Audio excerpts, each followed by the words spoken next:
네, 6.3 지방선거 결과 정리해 보겠습니다. 광역단체장 기준 12대 4의 성적표를 받아든 여야, 양쪽 다 씁쓸한 뒷맛을 남겼다는 말이 나옵니다. 최후 승자는 막판 대역전극을 쓴 오세훈 서울시장 당선인이란 말도 있는데요. 국회 취재기자 연결해서 자세히 알아보겠습니다. 강민경 기자. 네, 국회에 나와 있습니다. 네, 먼저 그야말로 초접전 격전지였던 서울시장 선거부터 정리해 주시죠. 네, 국민의힘 오세훈 서울시장 후보가 밤샘 혈투 끝에 극적인 역전승을 거두며 헌정사 첫 5선 서울시장에 등극했습니다. 개표 초반에는 민주당 정원호 후보가 10만 표 이상 차이를 벌리면서 승기를 잡나했지만요. 새벽 무렵에 오 당선인이 무섭게 달아붙더니 아침 7시 16분 결국 역전에 성공해서 9시 반쯤에 승리를 굳혔습니다. 개표가 아직 완전히 마무리되진 않았지만요. 득표율은 오후 3시 기준 49.15%, 정원호 후보와는 5만여 표 차이가 납니다. 네, 사실 선거 기간 내내 정원호 후보가 우세로 분석이 됐는데 놀라운 결과를 받아듣게 됐습니다. 오세훈 당선인 승리가 확정된 뒤에 시청으로 향했다고요? 네, 현역 시장이기도 한 오세훈 당선인은 당선이 확정된 직후에 환한 미소와 함께 캠프 사무실에 등장했습니다. 시민이 서울을 민주주의의 마지막 안전판으로 남겨주셨다며 유권자들한테 공을 돌렸고요. 그리고 곧장 시청으로 들어가서 꼭 38일 만에 업무에 복귀했습니다. 석패한 민주당 정원호 후보는 오전 9시 반쯤에 승복 선언을 했습니다. 시민의 선택을 무겁고 겸허히 받들겠다며 자신이 부족했고 모든 게 자신의 탓이었다라고 고개를 숙였습니다. 네, 정말 아침까지도 결과를 알 수 없던 격동의 선거였는데 그럼 광역단체장과 재보궐 성적표도 정리해 주시죠. 네, 전국 16곳을 대상으로 열린 광역단체장 선거에서는 더불어민주당이 12곳, 국민의힘은 4곳을 가져갔습니다. 직전 선거였던 2022년 국민의힘이 12곳, 민주당이 5곳을 가져갔던 상황과 비교하면 정확히 반대의 결과가 나온 것 같습니다. 국회의원 재보궐선거에서는 국민의힘이 나름 선방했습니다. 원래 민주당 13석, 국민의힘이 1석에서 민주당이 9석으로 줄었고요. 국민의힘은 4석으로 늘었습니다. 또 무소속 한동훈 후보가 1석으로 조정이 됐습니다. 이번 선거 돌이켜보니 완전한 승자도 패자도 없다는 점에서 결과가 참 묘한 것 같습니다. 서울을 가져오지 못한 민주당 입장에서는 뼈아픈 승리였다라고 요약할 수 있을 듯하고요. 국민의힘은 텃밭 TK와 경남을 지키고 수도까지 수성을 하면서 안도 섞인 패배를 했다고 평가할 수 있을 것 같습니다. 네, 선거가 끝난 뒤 양당이 자체 평가도 내놨는데 먼저 민주당부터 전해주시죠. 네, 정청래 대표는 전국적으로 민주당의 큰 승리를 안겨주신 국민께 깊이 감사하다며 일단 인사를 했습니다. 하지만 서울을 탈환하지 못해 아프다고 덧붙인 뒤에 따끔한 경고와 질책까지 겸허하게 받들겠다고 했습니다. 아쉽지만 일단 승리했단 건데요. 당내에서 근데 같은 평가가 나올지는 미지수입니다. 당장 당권주자죠. 재보궐로 국회에 입성한 송영길 전 대표가 서울과 평택, 북갑의 패배를 거론하면서 정청래 대표한테 책임을 져야 한다고 공개 성토했습니다. 복수의 민주당 의원들도 YTN 통화에서 서울을 뺏긴 건 이기고도 진 것과 다름이 없다고 쏘아붙여서 책임론이 더 분출할 가능성을 열어놔야 할 것 같습니다. 네, 책임론이라는 측면에서는 국민의힘 상황도 크게 다르지 않을 것 같은데요. 장동혁 대표가 입장을 냈죠. 네, SNS의 아쉬운 결과였지만 오만무도한 이재명과 민주당이 맞서서 희망의 불씨를 지켰다고 자평했습니다. 주어진 책임을 외면하지 않고 당원들과 함께 나아갈 길을 찾겠다고도 했는데요. 자리를 지키겠다는 암시를 남긴 거란 해석이 나왔습니다. 하지만 비당권파죠. 특히 한동훈 전 대표의 여의도 입성으로 의기양양해진 친한계가 가만히 두고만 볼 것 같지는 않습니다. 당장 박정훈 의원 오전에 기자들과 만나서요. 장동혁 지도부가 관여하지 않았기에 서울에서 승리한 거라고 쏘아붙였습니다. 수장인 한동훈 당선인도 기자회견에서 장동혁 지도부는 보수의 품격도 실력도 없다고 쏘아붙이면서 보수 진영 개편에 나설 것을 예고했습니다. 네, 한동훈 전 대표를 거론한 김에 마지막으로 이번 선거로 운명이 갈린 거물급 주자들도 정리해 주시죠. 네, 먼저 빼놓을 수 없죠. 오세훈 서울시장 당선인은 5선 고지에 오르며 차기 대선 주자의 입지를 다졌다는 평가가 나왔습니다. 반면 명픽을 받으며 급부상한 민주당 정원호 후보는 반대로 앞으로의 행보를 좀 걱정해야 할 상황이 됐습니다. 전북에서는 무소속 김관영 후보가 반짝 돌풍을 일으킨 걸로 만족을 해야 했고요. 대구에서는 민주당 김부겸 후보가 낙선하긴 했지만 추경호 당선인을 턱 밑까지 추격해서 존재감을 재확인시켰다는 평가가 나왔습니다. 무소속 한동훈 당선인은 자력으로 지역구 배지를 획득하며 정치적 체급을 올리는 데 성공했습니다. 평택에서 3위로 밀렸던 조국혁신당 조국 대표는 대선과도 먹구름이 낀 건 물론 자립 근간인 당의 존립부터 걱정해야 하는 처지가 됐습니다. 지금까지 국회에서 YTN 강민경입니다.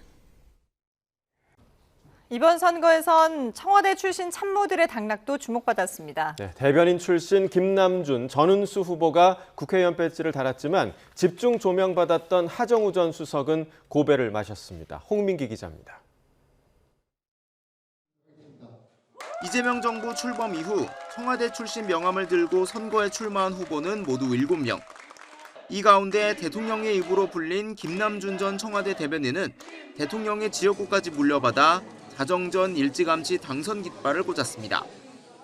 여러분들의 성원을 모아서 이재명 대통령 약속하셨던 그 공약들 잘 지켜내겠다. 강훈식 대통령 비서실장의 지역구 충남 아산을에 출마한 전은수 전 청와대 부대변인과 김남국 전 대통령실 디지털 소통비서관도 낙승을 거두며 국회 입성에 성공했습니다.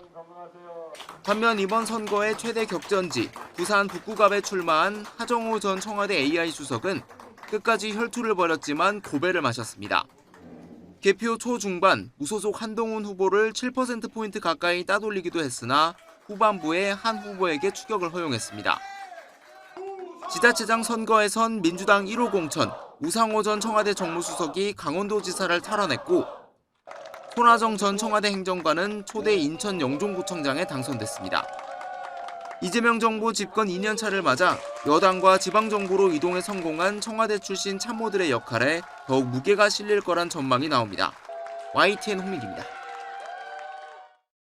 이재명 대통령은 6.3 지방선거 결과에 대해서 국민의 뜻을 겸허히 받들어 새로 선출된 지방정부와 협력하겠다고 밝혔습니다.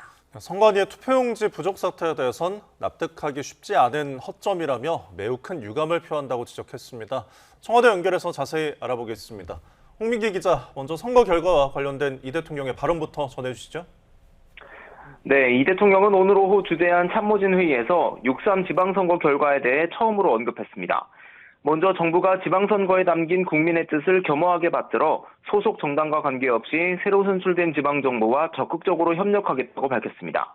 전체적으로는 여당의 승리였지만 서울과 영남권 등에서 야당이 선전하자 조심스러운 반응을 내놓은 거란 해석이 나오는데요. 이 대통령은 이어 선거가 끝난 만큼 정치권도 민생 개선과 지역균형 발전, 국민 통합에 함께 힘을 모아주길 바란다고 당부했습니다. 그러면서 새로 출범할 지방정부의 당부사항도 언급했는데요. 여름철을 맞아 경비와 청소 등 시설관리 노동자의 휴게권이 제대로 보장되지 않는 경우가 많다며 최대 사용자인 공공부문부터 변화에 앞장서야 한다고 말했습니다. 이어 휴게시설 개선 결과를 기관 평가에 반영해 줄 것을 특별히 당부드린다고 덧붙였습니다. 네, 이 대통령 어제 발생한 초유의 투표용지 부족 사태에 대해서도 언급했죠. 네, 이 대통령은 먼저 민주공화국에서 무엇보다 철저해야 할 선거 관리에 납득하기 쉽지 않은 허점이 발생했다고 지적했습니다. 매우 큰 유감을 표한다는 이례적으로 강한 표현도 사용했는데요. 행정부가 가진 권한과 책임을 모두 사용해 문제 발생 이유를 명확하게 밝히고 책임질 것이 있으면 책임을 물어야 한다고도 했습니다. 국민의 참정권이 한치라도 훼손되는 일이 다시는 발생하지 않도록 적절한 대책 마련 또한 지시했습니다. 앞서 청와대는 어젯밤 투표용지 부족 사태에 선관위가 대응할 일이라는 입장을 냈는데요. 몇 시간 뒤엔 일련의 상황을 엄정하게 주시하고 있고 중앙선관위가 책임 있는 조치를 하길 바란다고 밝혔습니다. 이 선관위는 행정부 바깥 조직인 만큼 사태 초기엔 거리를 뒀다가 상황이 심각해지자 엄중 경고 메시지를 낸 것으로 해석됩니다. 지금까지 청와대에서 전해드렸습니다. 투표 용지가 부족해 투표가 중단되는 초유의 사태에 중앙선거관리위원회에 대한 비판이 계속되고 있습니다. 네, 이 사태에 항의하는 일부 시민들의 시위도 이틀째 이어지고 있는데요. 현장에 취재기자가 나가 있습니다. 송수연 기자.